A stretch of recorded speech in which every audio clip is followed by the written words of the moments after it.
वो तारीख थी 3 जुलाई 2025। कर्नाटक में धर्मस्थला का पूर्व सफाई कर्मचारी पुलिस कंप्लेन लिखाता है। वो दावा करता है कि साल 1995 से लेकर साल 2014 तक उसे जबरदस्ती शव को दफनाने के लिए कहा गया और सबूत के तौर पर वो कंकाल के अवशेषों की फोटो भी दिखाता है। शिकायतकर्ता ने अपनी शिकायत में लिखा कि कई महिलाओं व लड़कियों के शव बिना कपड़ों के या फिर अंडरगारमेंट में थे और उसमें से कई शव ऐसे भी थे जिनके साथ यौन हिंसा के स्पष्ट निशान भी दिखाई दे रहे थे, जो अलग एक कहानी बयां कर रहे थे। लगभग 100 से ज़्यादा महिलाओं व लड़कियों का रेप किया गया था, उनकी हत्या की गई थी और फिर उन्हें दफना दिया गया था। फिर तारीख आती है 11 जुलाई साल 2025, जब शिकायतकर्ता बेलथांगड़ी कोर्ट में मजिस्ट्रेट के सामने आता है।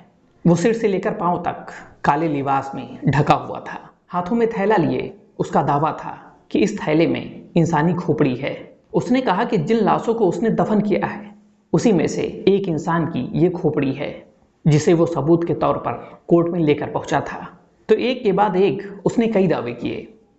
उसने कहा कि वो उसके द्वारा शव को दफनाने के दौरान कोई भी सरकारी कर्मचारी वहां पर मौजूद नहीं होता था।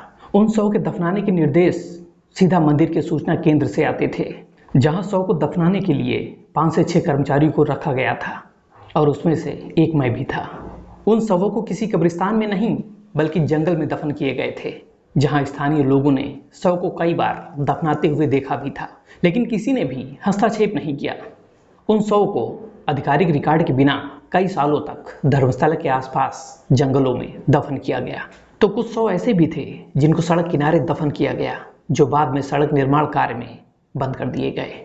जहां शिकायतकर्ता ने खुद दावा किया कि उसने खुद लगभग 70-100 से ज़्यादा जंगलों में दफन किए हैं। उसका कहना है कि ये काम उस पर दबाव बनाकर कराया जाता था।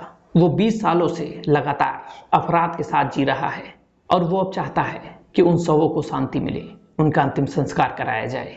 दरअसल पुलिस कंप्लेन के मुताबिक शिकायतकर्ता साल 1995 से लेकर साल 2014 तक धर्मस्थला क्षेत्र में सफाई का काम किया करता था। इसी दौरान कई क्रूर हत्याओं के बाद शव को दफनाने के लिए मजबूर किया जाता था।